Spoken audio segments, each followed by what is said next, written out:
That number you're chasing on the scale isn't what success looks like. You're chasing the wrong thing. Real success is understanding that it's your habits that'll get you to your goal, and it's your habits that'll keep you there. It's time to reframe your thinking so you can stop spinning your wheels and start chasing what really matters, which is building a healthier and happier you. Yes, fasting was and still is the foundation to achieving my success when it comes to weight loss. The habit of starting and stopping my timer no matter what, even during my super short fasts, even during my longer refeeds. It taught me that imperfection was okay. The habit of showing up and being accountable no matter what. Whether it was me publicly sharing that I completed a 163-hour fast or me gaining 22 pounds on a 6-day vacation, it taught me to embrace the good with the bad. That hiding or running away or making excuses because I wasn't quote unquote successful was no longer an option. That showing accountability with myself and with others would get me to my goal. And that's a habit I'll take with me to the bank. Logging my weight on my spreadsheet, habit. Walking 6 times a week, habit. Strength training, habit. Shopping for food only on the days of my refeeds, habit. And these are only a fraction of the habits I'm continuously working on. Your character, your commitment, your perseverance, and ultimately what makes you you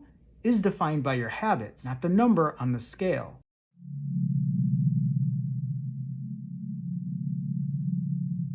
Hello everyone, and welcome to day 320 of my fasting journey. But let's not forget, this isn't only a fasting journey, this is also my health and wellness journey. I've been performing rolling fasts now for over 45 weeks. It's how I lost 80 pounds in the first 5 months and have kept it off half a year later. I'm not taking any pills, I'm not on any type of weight loss medication or any medication for that matter.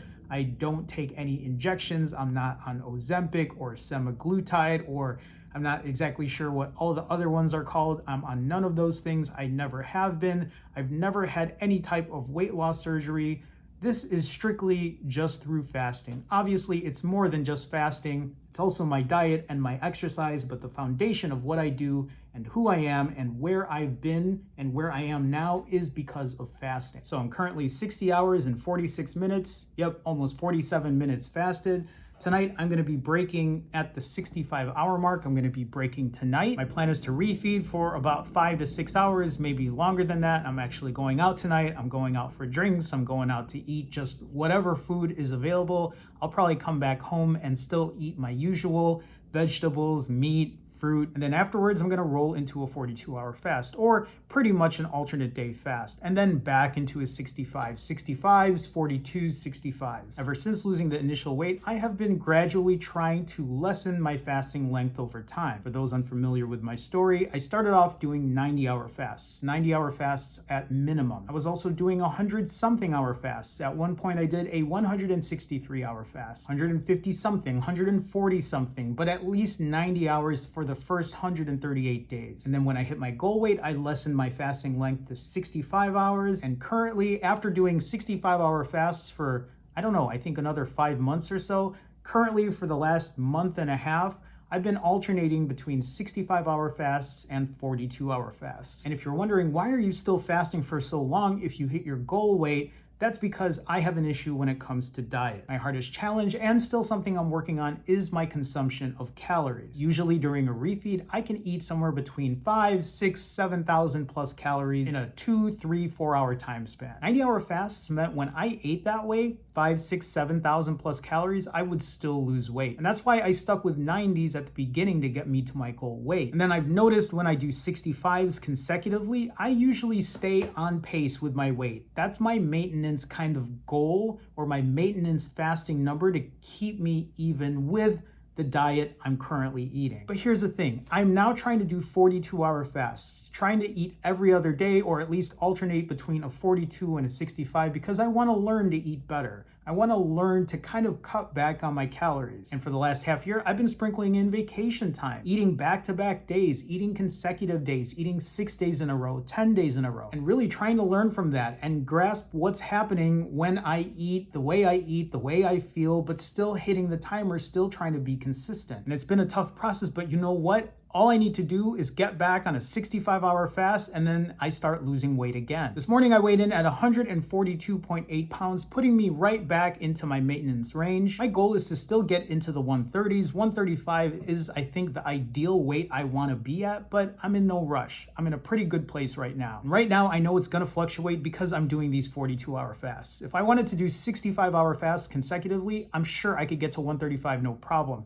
Obviously, if I did 90-hour fasts, I'd get there even quicker. But I'm in no hurry at this point, and I'm really trying to learn a lot of new things. When I do cardio 6 times a week, it isn't just an hour walk anymore. Some days I do go to the gym and I do an incline walk because I want to do something more challenging. Sometimes I'll hop on my bike. Sometimes I'll get on a rowing machine. And when I lift now, that's completely changed. I lift super heavy because I'm eating more often. I'm trying to hit new personal bests, trying to hit high weights, trying to practice progressive overload where I'm lifting heavier and heavier time and time again. Now, it's not always like that. Some days aren't going to be as heavy as others, but I'm trying to do different things. The same reason I watch YouTube videos and I watch other people lift weights and see different exercises, and then I'm like, oh, I've never tried that before. Oh, that's a new muscle I can work on and try to build. This is what I'm talking about by just getting out there and doing things and seeing what works. I'm really trying to build a better me, and that also goes with my diet. So obviously, I went from eating fast food place to just going to eat random junk food, random sweet foods. And now over time, it's gone from, okay, I can add a salad in here. I can add vegetables in here. And now for a lot of you, especially who have watched me eat, it's gone from mostly vegetables, fruits, and meats,